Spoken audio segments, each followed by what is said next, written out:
morning, good afternoon, good evening to everyone around the world. I'm Paul Sisler, and this is In the Moment. The Vellum has returned, and I know how much everyone just loved Cornelia. Cornelia's off to some bigger and better things. She's got her own podcast, so that's going great. But now we have TPA Wulfric. I hope I didn't slaughter that last name. TPA, how you doing? Hey! Yeah, no, you didn't do any slaughtering whatsoever. It's TPA Wulfric and or TPA for short. Since some people like whenever I try to introduce myself and say TPA, that way it's easy. Some people go, well, what does the TPA stand for? Or TPA TPA stand for, and I go TPA Wulfric. Simple as that. But yeah, how you doing? Doing pretty good. Doing pretty good. How's the weather where you're at? Sunny. It's Sunny? Utah, so sunny. Not storming. No snow yet. It's late October, so probably not till early November. But Yeah. How about you that know, temperature? You're still staying pretty moderately nice? yeah. The summer was sweltering. The summer was like 100 degrees, 110 degrees. Today, I think it's staying easy 80, easy 70. So Wow. We're still in the mid 90s down here. Still in the mid 90s. nice. All right. So, who is your first guest? What's her name? My first guest needs no introduction, but I'll give one anyway. She goes by Just a Shitty Poet, which I would say is completely wrong. She's the most amazing poetry. Name's Jasmine, and I figured, bring her on since we go way back, the Twitter Spaces as well as kind of time creatively speaking. And she does a lot of poetry. She does a lot of linguistic stuff, a lot of awesome stuff. She is, Excellent. just so go ahead and bring her on. She's my first guest for the show. All right. Jazz, how you doing? I'm doing great. How are you guys? Awesome. Awesome sauce. I sit there. I'm like trying to introduce you in a great way, Jazz. So I hope I did well. You did amazing. Thank you so much. All right. Jazz, so tell me a little bit about yourself, where you're from, what you do, and what inspired you to write. I'm from Toronto, in Canada, for anyone who doesn't know where Toronto is, because some people don't. And yeah, my name is Jasmine Bush. I'm a plant. And I got started writing in grade 2 because I didn't learn how to read until grade 1, but as soon as I learned how to read, I just took right off, and by grade 2 I was reading Shakespeare. Wow. I didn't understand Shakespeare until grade 4, like truly understand. I thought it was all oh la la la la, but Shakespeare's not like that. He's really dirty and raunchy, and anyway, I could go on and on about Shakespeare.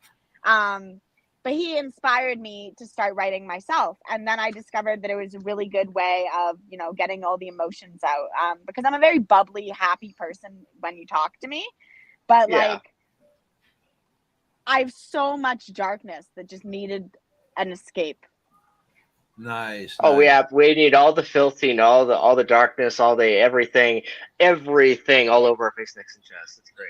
Now, you said you're in Toronto, Canada, but you're in shorts and short sleeves. Isn't it cold up there in Canada right now? We're having a nice day, actually. It's really nice out today. Oh, wow. Awesome. Awesome. Good to hear. Good to hear. Although generally, yes, it's been freezing lately. Yeah. I just figured that she was a snowman or an ice queen. No, neither of those.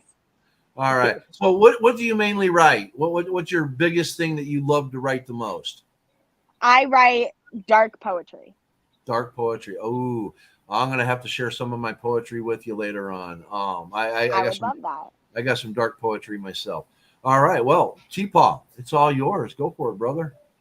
Yeah. So you talked about Shakespeare and stuff. My kid's like second grade right now, and he won't even touch a book. So as far as, which is funny, ironic because it's my kid, I'm a writer. But as far as that goes, what got you started into Shakespeare? I'm not actually sure. I don't remember what got me started on Shakespeare. All I know is that I heard his plays were really, really good. And I had watched A Midsummer Night's Dream, and I loved A Midsummer Night's Dream. So then that's actually the very first Shakespeare play that I read. I Yeah. printed off a 50-page script from my dad's computer, and I got grounded for it because there was so many papers. That I could totally see that. Ink and paper is expensive, especially back then. Yeah, So and is that it was back in 2007. Yeah, 2007, dude. That was like 2 years before I graduated high school. Mhm. Yeah, Did no, I was in grade 2 back then. I was born in 2000. did the Shakespeare stuff launch the poetry thing, or what started the poetry? Shakespeare definitely launched it. Um, Okay, I was a huge fan of Shakespeare. I love poetry, and then we had a poetry contest every year. yeah. So I wrote some stuff for that. And then my mom instead made me perform Tinkle, Tinkle, Little Bat, which I still have memorized. Tinkle, tinkle, little bat, wonder where the potty's at. To the left or to the right, wonder how you sleep at night. Little bat, why do you frown? Did you tinkle upside down? I was gonna ask you to perform it too. I was gonna be like, "Hey, could you like do the thing?" Yeah. You excelled. Oh my Yeah. goodness, that is funny. So as far as this goes, like when it comes to poetry and stuff, what drives you to get going? Like what helps? What's your muse? Like take us to that point. Like I'm my own what gets it muse. going? I've been in so many horrible, horrible, horrible situations. I'm a survivor of human trafficking. Okay, it's kind And of rough. of abusive relationships and a bunch of other shit that I shouldn't have gone through, but I did. Mostly due to my own bad decisions. But I just need some way to get all of that darkness out of me, you know? And so when I feel very overwhelmed by emotions, that's when I go to write. Okay, that's fair. Yeah, no, I myself as a writer person, I especially when I was writing back then, like when I was younger, it all came from like therapy. Like I got asked like when we were on Cornelia was on the show, she'd asked me where it came from and everything, and I was like, well, I needed therapy. So like that was I my feel top that. answer. I made it as a joke, of course, because I make light of everything, but like that was my thing was I was like I need therapy. But like as far as yours is concerned, do you find when you get into the muse, when you get to that point where you're writing stuff and it's flowing out of you and you're channeling all that energy into words, do you feel like it's helpful? Do you feel like it's therapeutic at all? Oh, definitely. And in fact, when I do get assignments from therapy, I normally answer like do my response to it or like what the assignment was in the form of a poem. Okay. Because No, that's that's how I get awesome. my feelings out. I can't express them any other way. Yeah. All right. And you mentioned to me beforehand that you're a linguist as well. Does the linguistics factor into the poetry, or does it have an element of influence at all? A little bit, but not much. It's more just because I have a big interest in languages in general. I've been tested and I'm the top 1% of language intelligence in my entire country. Whoa. Can you tell us a Wow. little bit more about that? Like, how does that work? I'm not exactly sure. I took a bunch of different IQ tests. I got a full psychoanalysis done because we were trying to figure out why I was insane. Fair, Turns out I fair. have bipolar. So Hey, that's why I'm insane. so many people I know of in the world that have had to find a way to navigate through that world, that mentality of having, that growth opportunity of dealing with bipolar disorder Oh, are you sure? and things like that. So totally fair. And Paul, did you say that did you have an interest in linguistics at all? Oh, well, definitely. I mean, I have an interest in a lot of things. I mean, it's just like being able to express yourself through your writing. I completely get that. After my wife passed away in January, that's where all of my poetry's come from since then. You know, is Okay. yeah. So when you go through different things in life, stuff like this happens, and that's where you put your energy. The fiction that I'm writing, a lot of my anger and stuff that things that I have going on, my anger at the world, I'm putting that into my writing. So I completely get that. So Sorry, I was just switching to the basement. Oh, that's all right. For people who don't know what linguistics is, explain to them.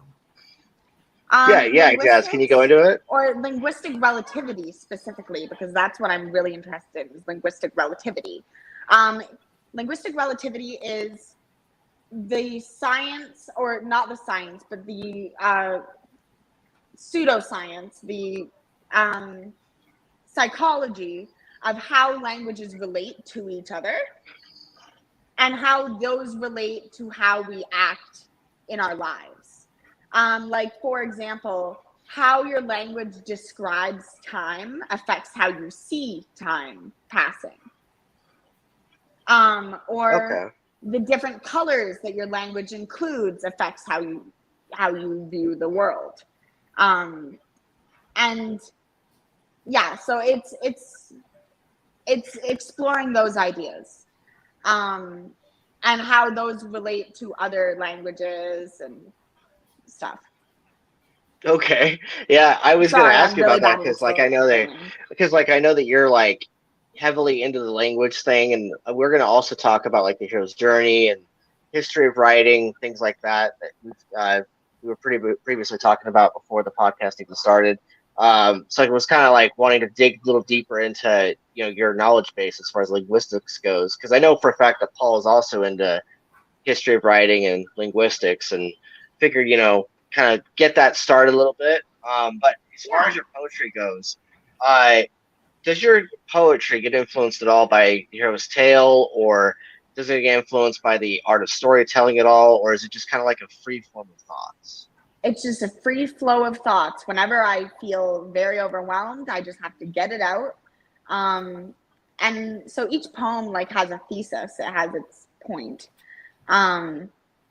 But most are just describing how I'm feeling. And it has nothing to do with the hero's journey, nothing to do with anything that is, specific to different parts of writing.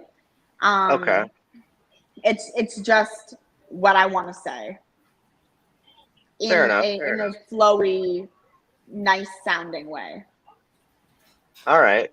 And what is your thoughts on the hero's tale, or do you know anything about that? I think it's overdone and overplayed, and we need to find some I'm a hipster and I hate anything cliche. So if you follow the hero's journey exactly, I'm gonna hate whatever you did. but if you tweak it and you make it interesting, and it doesn't immediately look like the hero's journey, then I'll be really interested in it. Or even if your characters are really well fleshed out, then it's different. But I don't like most stories. I hate the Marvel movies. I hate anything that Disney does these days. I hate them. They're just so cliche. Like, everything is a trope already. What about bending tropes though? Like bending them to fit your narrative and bending them to make it to where it's tropey, but like it's not a trope because it's also been inverted. Like that. I guess the best way to describe it is I just don't like Mary Sue's. Okay. Like you like characters that are more flawed and have complexities and have shades and layers to them then. Yeah. I like onions. Like Shredder layers like an onion. Yeah, that's good because some of the stuff I'm writing has anti-heroes in them.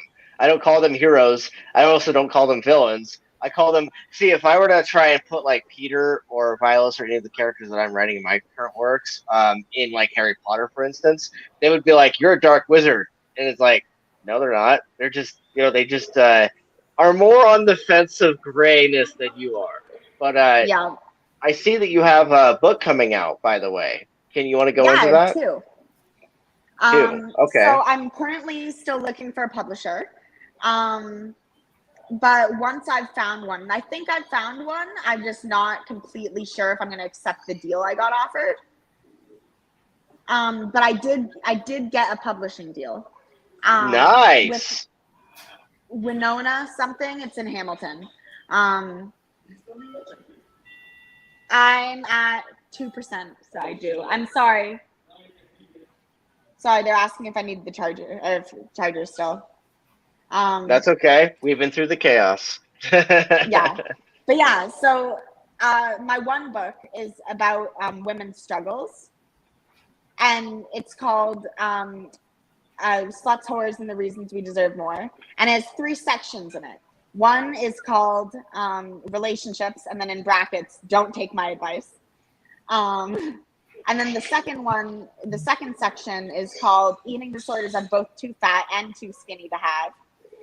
And then the last one is called women's struggles and the occasional strangulation. Because I've known multiple women who have committed suicide. Yeah. One of them, it was directed at me. And like it was made very obvious that it was directed at me. And so I've had to explore that within myself and explore the person who is pitting us against each other and who really caused it. Not that anyone causes it, but the person who does it themselves. But so it explores those ideas. It explores eating disorders. It explores anything that like women generally go through. And then the second one is called Addiction, Overdoses, and the Oxford Comma, and it talks more about my life and my struggles with mental health, and all the people that I've seen overdose and die from drugs. And covers some of my own overdoses because I'm a recovering addict. Congratulations, by the way, on constantly being able to overcome that. Because all the stuff you're talking about is all very heavy subject matter and can be triggering to some audiences, depending on which audience you're in. I know that Paul has been like, don't worry about that. You got to be honest and true to yourself and everything. So I like the fact that you're willing to put that in, like your experiences and then your observations of other people's experiences into a text and like have the balls to do that. So very brave of you. As far as this goes, do you want to share a poem maybe? I would love to. Let me see if you can hear me when I go off of this page. Okay. Because I only have my phone with me at the moment. Yep.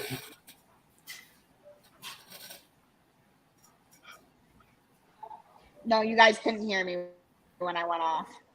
No. Nope. 1 minute.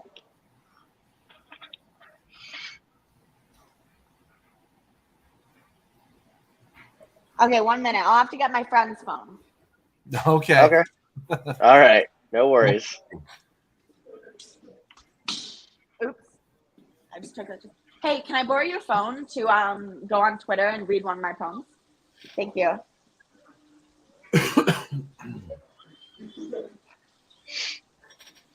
Sorry about this, guys. Oh, it's excited. I'm hyped. I'm ready for it.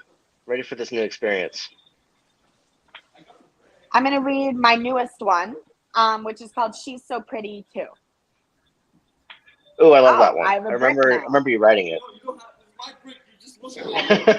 Here's my Just don't get bricked. Looking at it. I was given a brick. Okay, perfect. I'll be right back. All right. In the meantime, how are you doing, Paul? Doing all right.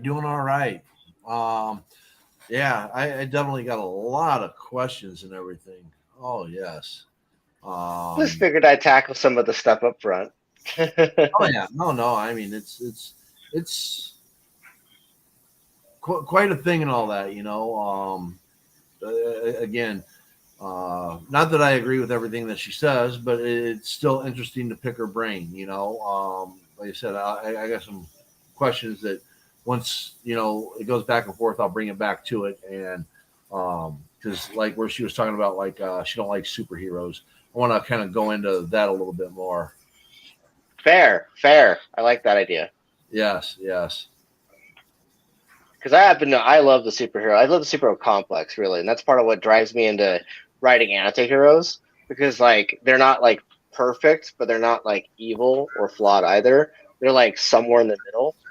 And I liked one of Iron Man's quotes when Spider-Man's asking him how to be a superhero, and he's like, "There's like what I do, and then there's what they do, and you're somewhere in the middle." Yeah, no, and again, it brings up like I'll wait till she comes back and I can ask her directly, because like I said, there's some aspects about superheroes that I don't like that I'd like to see change. So I want to see if we kind of coincide with that instead of just I just hate all superheroes. Let's pick into that and see what it is that you actually don't like, you know. So Exciting.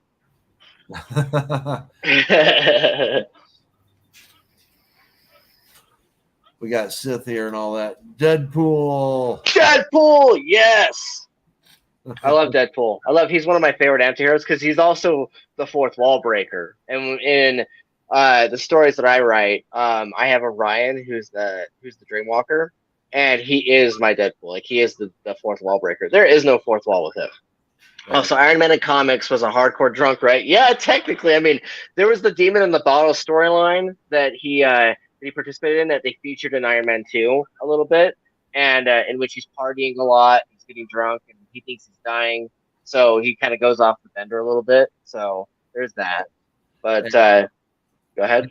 And Ed, just to answer your question, I'm not going to put it up, but to answer your question and all that, that's very, very possible, since the average age for trafficking is about 8 years old. So definitely. And a lot of the people that become involved with that are forced into drugs.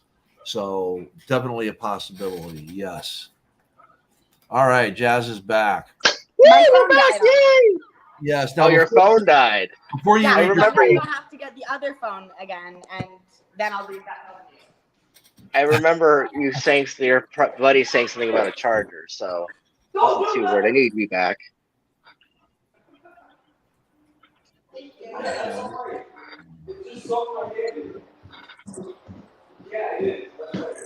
Alrighty, here we go. All right, you're back now. Before you read your poem, I got some questions for you. Now, you were talking about how you basically hate, you hate the whole superhero concept. Now, I want to ask you: is it because that they have like the average superhero? They're supposed to be good. They're supposed to not hurt people. They're supposed all the things in the storyline that you got a bad guy where. Right now, we have Black Adam coming out with Dwayne "The Rock" Johnson, and Black Adam will kill people. The Arrow will kill people. Now, that's different than the standard superhero cliche. So, is that one of the things that you really dislike about the whole superhero cliche, or is it? I mean, I wanted to dig a little more in depth into that. What is it that you truly? I think that those characters just aren't fleshed out enough for me. Well, what do you mean? Like, they don't have flaws. They're Mary Sue's. They're too perfect. And their flaws, they don't have anything to actually do with their character. They're just, oh, this thing can defeat me. I like characters with deep flaws because I have deep flaws. There we go. That's what I wanted to get to. I wanted to, because I was wondering, it's like, okay, so like the Arrow who has flaws. Have you ever watched the Arrow? No, I am not. All right. You get a chance, watch the Arrow, because now there's a flawed individual. I think you talking about Arrow on the Flash, the TV show for CW. Password back in the I like that one. We actually. My brother and I, we went to Comic-Con one year for his birthday. Oh, you're good, Jazz. You're good, Jazz. Don't worry. We went to Comic-Con for his birthday, and we actually met him. He's very sportsy, the actor, and very $500 a bottle. All about jamming out with his fans and stuff. He's pretty cool. Yeah. No, I get what she's saying on how a lot of the superheroes that they don't have, I guess you would say, realistic flaws. And then we have like Sith here in the comments and all that. I agree to disagree. Many heroes have deep dysfunctional flaws, and I mean, yeah. and there are, and again, go like with Luke Cage, go with Daredevil. All of them have some kind of a flaw, some kind of arrogance, some kind of alcohol problem, Daredevil. anger I love control, Daredevil. you know. But as far as like when you say like this perfection of the superhero itself versus the human aspect, I tend to agree with you that yes, they have like this perfection complex, and they don't go more into the human nature of it. So again, I'm kind of like with Sith. I agree and disagree. But anyways, Yeah, I just wish that the flaws that they did have were explored more, maybe. there Oh you no, go. I feel that. Like I got so accustomed to Marvel's MCU formula approach, where like most of the villains are one and done. Most of the characters kind of copy and paste a little bit, but for the most part, they've done pretty decent. Like No Way Home is actually one of my favorite Spider-Man movies of all time. Not only because they brought the Green Goblin back, but also because they really explored Peter as a character, and not just from one universe, but from three universes. And so you got to kind of see like the fact that his nobility is put in question, and you got to see that his want and need to do the right thing for everybody, including the villains, was such a big deal. And that was one of the reasons why that one was one of my favorite Spider-Man movies. And I happen to love Spider-Man the character, but yeah, like he never gets it easy either. Like he's always got his bills that are past due. Aunt's always getting nearly evicted after Ben Parker died, and like all of his villains want to kill him, and then like he doesn't even get good rep with representation with New York City. That newspaper J. Jonah Jameson guy loves to hate on him. But you said you were going to share a poem. Yes, I have it right here. So this is She's So Pretty 2. It's the sequel to She's So Pretty 1, which is about how there's more to a person than their looks, and how looks often come like they aren't necessarily something that's just given to you. It's something you have to work on as well. And it's this. So this one is about being devalued down to your body. And it's called She's So Pretty Too. She's so pretty, they say, even though she's heard it a million times. She'd rather be complimented on her rhymes, even though sometimes she doesn't rhyme at all. She'd rather be complimented on a reason or be told all the reasons you love her. She's so pretty, they always say. As she just talked to you about Shakespeare for half an hour, or told you her deepest, darkest secrets, all you have to say to her is that she's so pretty. She's so perfect, you say, and that's all she's ever tried to be. Perfect in the eyes of a man. That isn't such a hard thing to be, it turns out, you see. All you need is the hair and the face and the body and just enough of a mouth. Just enough of a mouth to open up and put his penis inside. Just be pretty. She's just so pretty. Thanks for the phone. I'm done. That's it. I absolutely love the poem myself, because there's like this very guttural nature to it, and it's the guttural nature of the fact that women tend to be only valued in our society for their looks and for what bodies they have, things like that. They don't tend to get valued for like intellect or their merits, what they have, their wits, their cunning, their ability to hold a job, their ability to gain basic skills. It's all the stuff that men automatically just get assumed that they should have. When women actually work for it and they work their ass off for it, like they're not given their due normally. And so I like that poem for those reasons, on the fact that you really dug into that. And then you capped it off at the very end with like, the mouth's only good to put a dick in it. And it's like, is she wrong? Like that's actually not a based bad off joke. of a real story, that poem. I was hanging out with someone and I kept being like, you don't have to say these things to fuck me. Like, I'll fuck you anyways. And they just kept on with, oh, you're so pretty. You're so pretty. And I'm like, oh my God, if you say I'm so pretty one more time, I'm going to fucking slap you. No, what I like is it brings out the objectification of women. Women are objects, and obviously we have a Supreme Court that just told everybody that women are objects, women are property, and it's because men have been brought up with this mentality that they are the power and they are the ruler and they are the master. And it's up to people like us, TPAW, to change that because everyone should be treated equally. Everyone should be, acknowledged for, what they bring to the table. Everyone should be acknowledged for being a human being. So it's one of the things that I fight for. It's what I wrote about in my book. We have to change these things. So I get the anger, and I could feel the anger when you read it. I could feel how you have been objectified as something that isn't even living. You're just there to be used.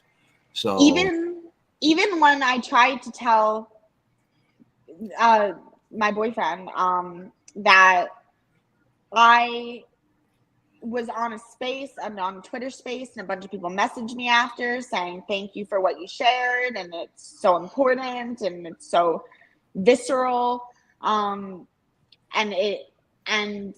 all those things. He still says to me, and I quote, "Well, aren't those just a bunch of guys who want to fuck you?" And it wasn't even guys messaging me. It wasn't even guys. Right. But here's what you have to remember, okay? And again, this isn't to justify or to say that, this isn't a defense of men, okay, that I'm going to put out there.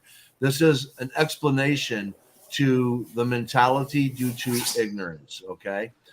Men have been raised to believe certain things and haven't ventured out beyond that. Either one, they're not capable, or two, they haven't come across the right people to help educate them. So even in the statement that your boyfriend said, it was made out of ignorance to no fault of his own, because he's just not had someone to guide him and teach him how to properly think in relation to human beings. Instead, he still has that divisionary of stronger, weaker, defensible, offensible. So again, this is what we have to bring to the table and educate people with.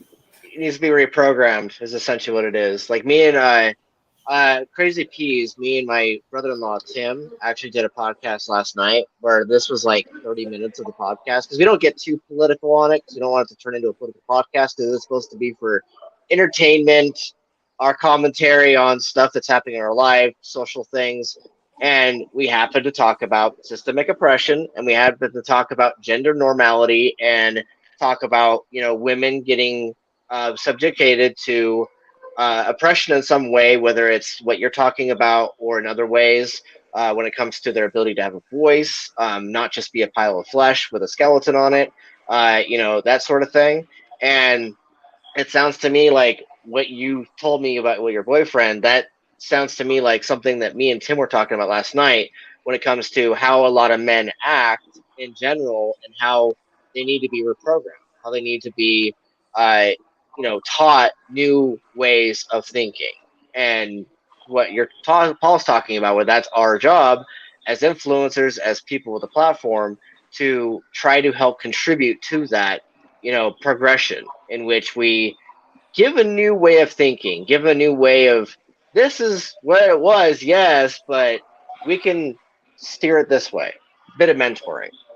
And I like the fact that you're able to come out with it. Like, I like the fact that you had the bravery and the guts to not only write this poem, but all the many you've done, as well as a book. Like, it takes a lot. Like, there's so many women out there that I've talked to where half of them are like, I don't want to bother because there's nothing that's going to change anyway. And then the other half of them are either so angry and just so wrapped up in their emotion they can't logic their way out of it. And my wife is one of them. My wife, she spent like a lot of her childhood being subjected to the mentalities of the church, because we live in Utah, and she was Mormon for some of her upbringing. And one of her the bishop people told her that it was her fault for looking a certain way, and that she contributed to her own assault. And that was what she was told. It was part of her forms of abuse growing up.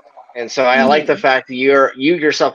Did you know that you yourself, like when I was sitting there, I was talking, like whenever I'm off air and whenever I'm like in my PMs or whatever, and Amber sees me texting someone and I'm like messaging you and stuff, like I'm always like messaging you and stuff, and then she goes to the corner and goes, "Oh, are you talking to Cornelia again?" I'm like, "No, this time I'm talking to Jasmine." And she's like, "Oh yeah." She's like, "That isn't that Jasmine, one of those ladies that write the poetry about like dark things?" And I'm like, "Yes." And she's like, "I love her." So Aww. you got a fan. You got a Well, fan. thank Like, you very much. I appreciate that. yeah, like Ghostel loves you and stuff. She loves you. She loves Cornelia. She loves a lot of the women in the media because she finds it hard. See, I empower myself to be that guy who comes on, plays everybody, talks to me, and does podcasts and stuff. Tries to help contribute in my own way to, fight against the oppression, fight against all the stuff going on to people. But she finds it hard to empower herself because she grew up without a voice because she grew up with the voice being stepped on. And that's how I kind of met her. Is I was like, I'd be like, "You should do this thing," and she'd be like, "Why? What's it going to change?" And I'm like, "Everything." And she's like, "No, I don't want to do it. Why? Because I don't have, I'm afraid. I'm too afraid." And I'm like, "You can't be. Like, you got to be yourself. You got to be you." And I like the fact that you are being you. So just had to say that. Thank you very much. I really appreciate that. Absolutely. And Paul, you had some other questions? You are on mute. We can't hear you. Oh, you can't hear me? Can you hear me now? No, me. No, That was me. I can hear you, Jazz, just fine. I couldn't hear him. Yeah. No. Oh, okay. The linguistics and all that. What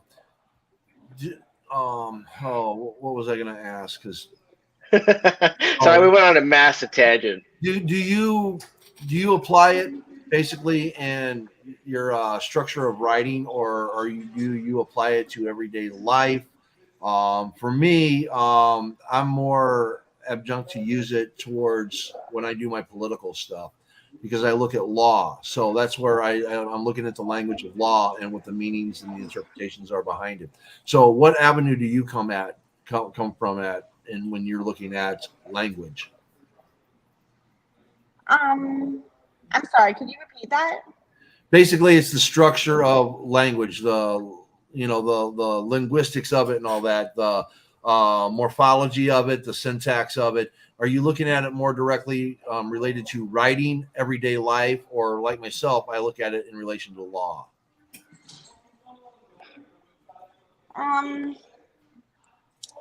Let me think about how I can answer this. I'm not quite sure how to answer that.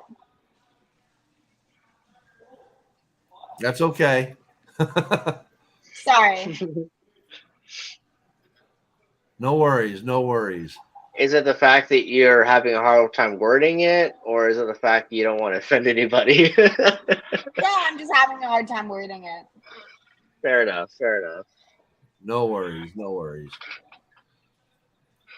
I do want to dig Sorry. deeper into with those books that you wrote, Jazz. Or the book that you wrote, do you hope that it leads to some sort of healing, or what impact are you hoping to have on the audience? I don't know. Let me think about how I can answer this.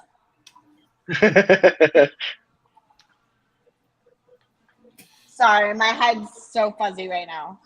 Oh, no worries. That can happen. That can happen to the best of us and all that. I know when I do all the time. I know when I do my writing and all that, I'm looking for emotional responses. I try to get people riled up in some form or another because I want people to be angry. I want people to be angry with the way the world is today and look for better solutions. So that's the route I come at it. Sorry, I'm so fuzzy right now. No problem. So T-Paul, did you have more questions?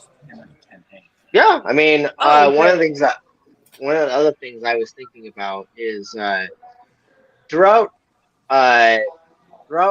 schooling, did you ever have trouble with writing any poetry? Did you run into any blocks, and how did you work your way away from the blocks? Like as far as writer's block, as far as burnout, as because you've talked about having a lot of heavy experiences growing up. How do you bounce back from that? I'm sorry. Could you repeat that one more time? Yeah, how do you bounce back from bad experiences that might be causing a writer's block? How do I bounce back from those experiences that may be causing writer's block? Yeah.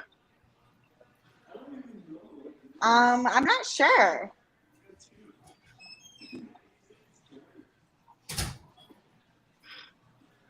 Sorry, I'm so fuzzy right now. No worries, no worries. How do you do that? How do you come back from writer's block, T-Paw? How I come back from it is I tend to reconfigure in my head what I'm trying to say in a story or in a piece of work in all reality. And I will think about it from a complete different character's point of view. Or sometimes what I'll do is I'll move around the different pieces. Like say, like there was a perfect example, Storms of Blood, the book that novel I'm preparing to release soon. I have a couple scenes in there that because I use the hero's tale, I use the 12-act structure, but I use a more intensive version of it where it's 3 acts broke up into 12, and that way, like, it really helps give building blocks for a story, but also to where you can invert the narrative or sometimes Sorry. change some stuff around. And so what I do is I try to find a way to uh, I get myself excited for it again. I think of parts of the story that get me going. Like for instance, I'll sit there and like there's a part of the story, for instance, where it's Nightmare on Elm Street meets Carrie, like the horror movie versus the book or the movie from Stephen King, and I'll invert the narrative just a bit where say you're expecting this scary part to happen here, instead we'll have it happen in a different spot, and we'll have it to where a couple of the pieces are moved around, and I basically get myself excited to work on it because in all reality, if you're dealing with burnout or you're dealing with depression, you have to remind yourself that of all the progress you've already made, and you have to remind yourself of where you're at in your head, and change your mentality, because if it's a mentality that's in the dumps, it's going to be hard to do. Like for instance, if I when I go to the gym, I do push-ups or I'll do workouts on the machines, and if you're having like a mentality blockage, it's going to be hard for your body to move. And so, same thing with writing. If you're having a mentality blockage of some kind, it's going to be hard to type anything because you're just going to be staring at a blank screen and being like, where do I go from here? And so I latch onto the emotions as well. Like, let's say there's a part of the story where the character is supposed to feel happy, but also sad, so it's bittersweet. And there's a scene in there that you're getting imagery in your head that helps get yourself reignited. And so hope that makes sense of what I was explaining. Oh, definitely, definitely. Now, I know when I wrote my book, The Red Herring Effect, whenever I would get into a writer's block, and you got to remember it's a political nonfiction, and when I would get into a writer's block, I would actually just go to a different topic within the book that I was writing and start working on it, and then I would come back to it.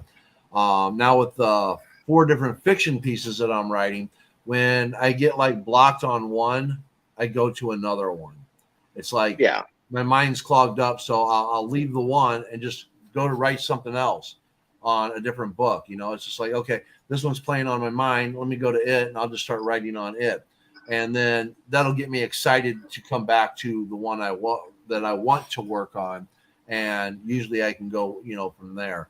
Other times I go into poetry, or I'll just go binge watch something that's kind of on topic with what I'm writing, and it'll get me back into the mood to write some more, or give me ideas. That makes sense. Makes sense, because that reminds me, because I was feeling blocked on a scene one day, and I didn't want to watch the whole movie because that was the inspiration for some of the scene.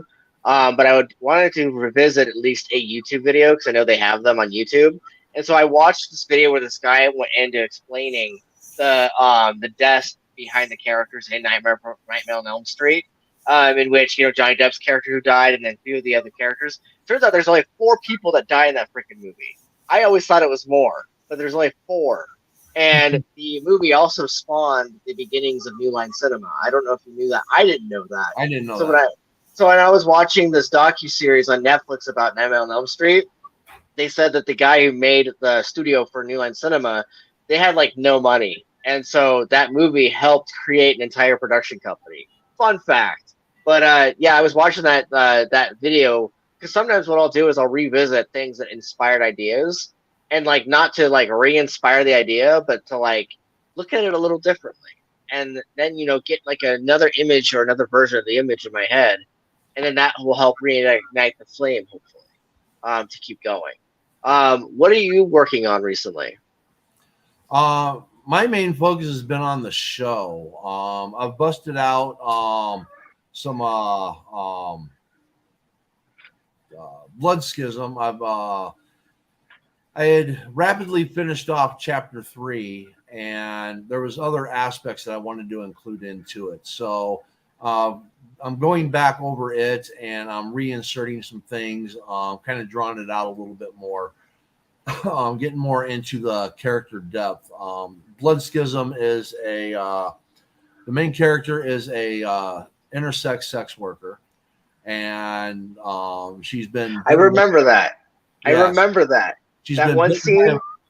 Go ahead. Yes. Go ahead. She's been bitten by a vampire and is now transforming into a vampire. And she has druid blood. So this is a story basically about druids and vampires that was in a war eons ago. And now the druids are back. And my main character, Iris, is what's going to bring them back together again. So for balance for balance, So it's deep, it's dark, it's horror fantasy.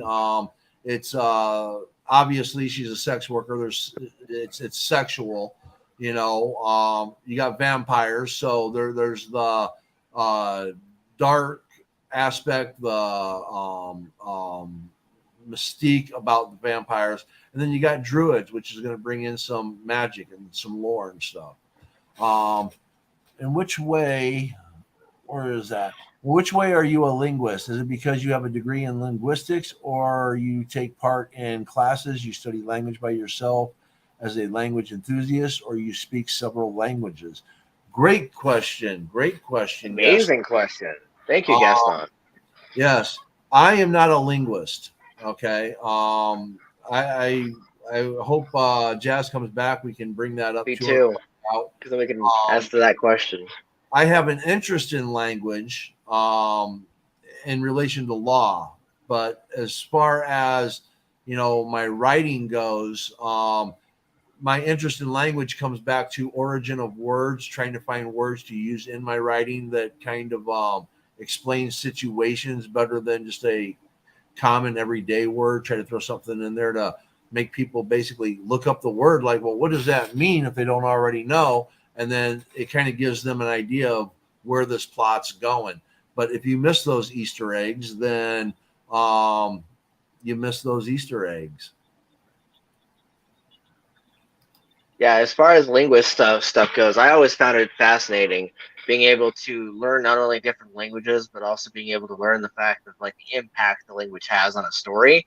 Because I'm also a photographer as a hobby, and one of the things I found myself saying is that there's a language to a photo, on like the way it's shot, the way it's framed, and then the way it's edited. Like whether it's retro, whether it's got different color schemes to it, the object placement. It's hard to explain kind of to people that aren't photographers, but with the way that the camera's framed, the way that you position things, and then in the narrative of the picture of the photo, because when it comes to movies are 24 frames per second, right? So there are essentially 24 pictures per shot.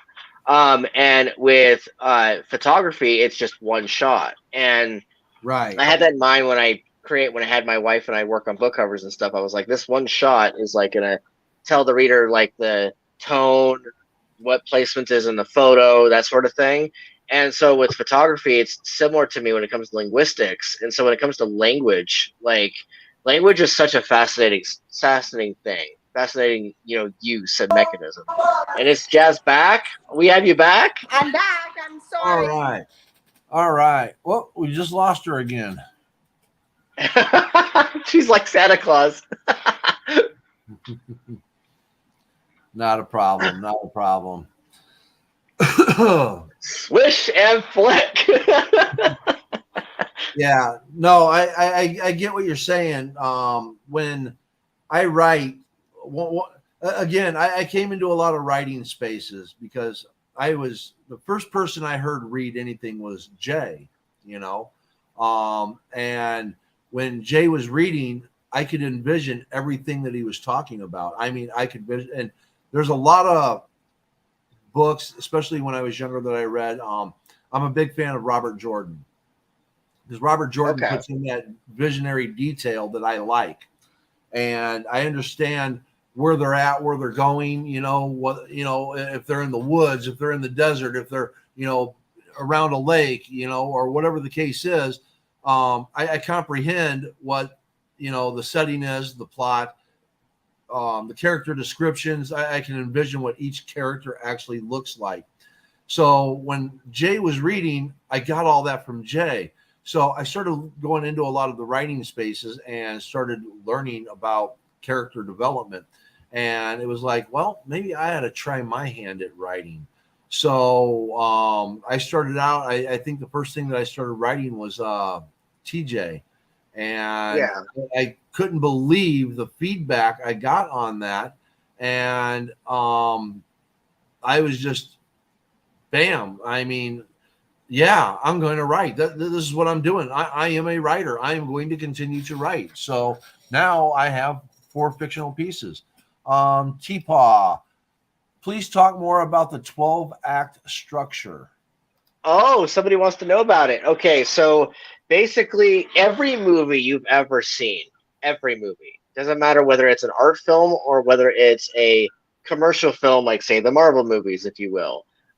Every single movie has this thing, this formula, and a lot of novels that are really, really successful or iconic or have some sort of semblance of effect on our culture use a version of it. I mean, there's books written about versions of it, basically. But 12-act structure essentially is the 3-act structure broken up into 12 parts. So you have the hand of the villain, which is the very beginning, the very first thing, whether that's a notion of who the villain is, whether that's their name, whether that's like a visual symbology, like a hand coming up or a shadow on the wall. That is part of the 12 acts. That's part of the hand of the villain or the power of the villain. Basically, the scene has to have some sort of nod to what the dark presence is in the story. And then you have your second act, which happens to introduce the family or the work or the friends. And basically can either be positive or it can be negative. And with Act 3, Act 2 and 3 dance together because of the fact that it's both sides of it. It's both sides of the coin. And so it shows you either the bad or the good. In Harry Potter, book 1, I've been reading out Philosopher's Stone to my kids. The very first chapter is literally the hand of the villain. Like the entire story through Vernon's perspective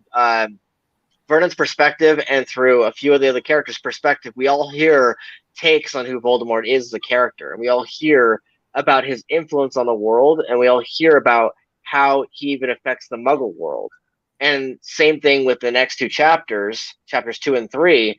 We get to see how Harry is an 11-year-old child. We get to see how his family is, aka his relatives, and we also get to see them do the vanishing glass with the snake. And so you get the 2 different sides of the coin of his family, and so that plays into it. That's part of the 12-act structure. And with the Act 2 and 3, and then you Act 4, which is opening of world. Act 4 is where you learn that there's an inciting incident, that this isn't just a random series of events. So you can have random series of events if that's part of your story, like that's part of your language of the narrative and the tale. But with Act 4, sorry, I'm just breezing through right now because I'm just trying to explain a bit more about it.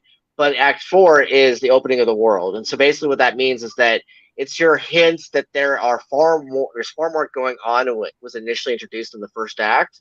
But Act 1 and Act 4 tie together directly. And then you have the plan on villain, which is plan on villain and attack on villain is essentially in every movie, every book, every story, you have your characters who are making their plan about how to tackle the villain. And the attack on villain doesn't have to be an actual fight, doesn't have to be a conflict. It could easily be let's say it's a car chase, and let's say the car chase in the first and second act is all about us stealing, getting through the moving action pieces.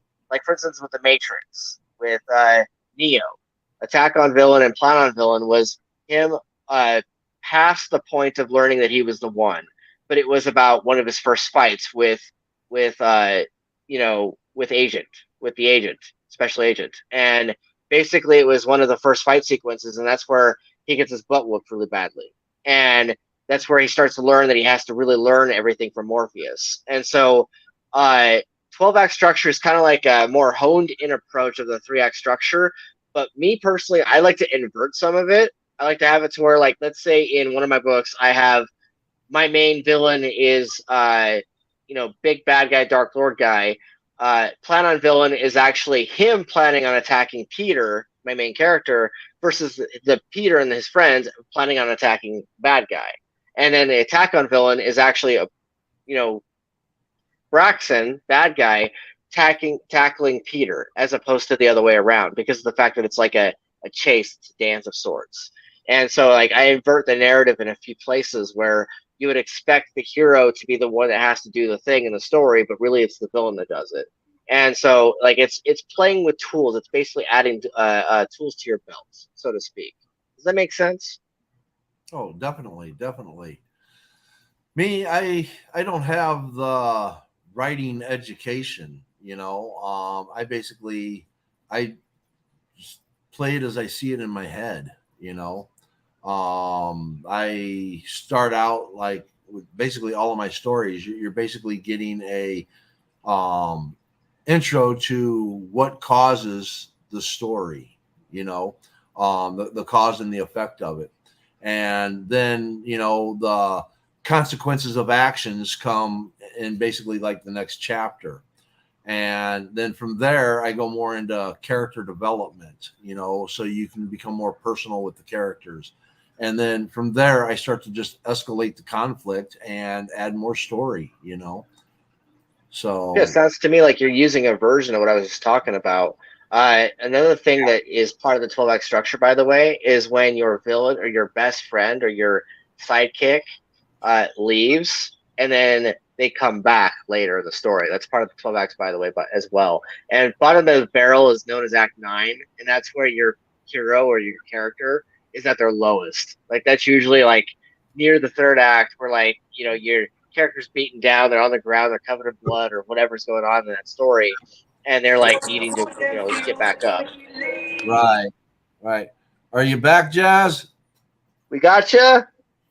Maybe? Question mark. So I'm hoping to get her to answer that linguist question, because she was really passionate about it when she was talking about it. Yes. Oh, you back? Just watching, she's like totally trolling us and be like, video on, video off. Well, we got a few minutes left. Let's see if we can get her on here to answer this last question.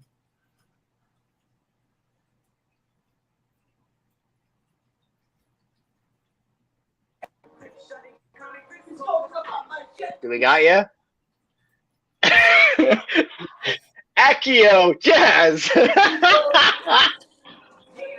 Oh, it worked. Oh shit.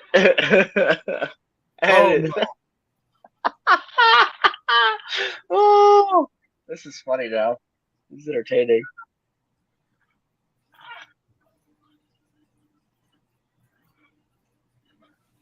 It's like da da da da. Yeah. All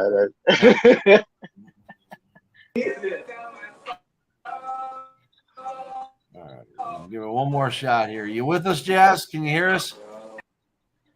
Is the connection just not great in that car? I'm wondering.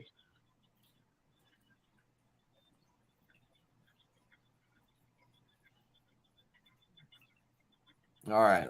Last try. Let's see if she comes in. Rip. Hello, hello.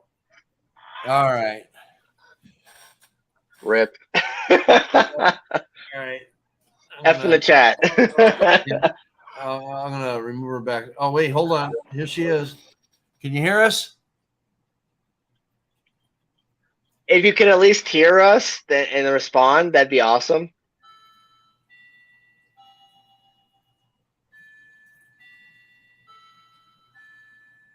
All right. I'm gonna remove her, and we're just gonna call that. All right. T-Paw, great show, great show. Wish I could have dug into the linguist a little bit more, but that's all right. Not bad for the first run here. Hey, next week, let's see who we can get on here and all that. Maybe we can bring Ed on here. Ed, you want to come on next week? Ooh, that'd be amazing. I want to talk to Ed. I'll hit up Ed and see what we can do. All right. All right. Well, always remember, be kind, be happy, may good things come your way. And hey, everyone, have a good day. Thank you again, T-Paw. You're very welcome. Appreciate you, Paul. And have a week, guys.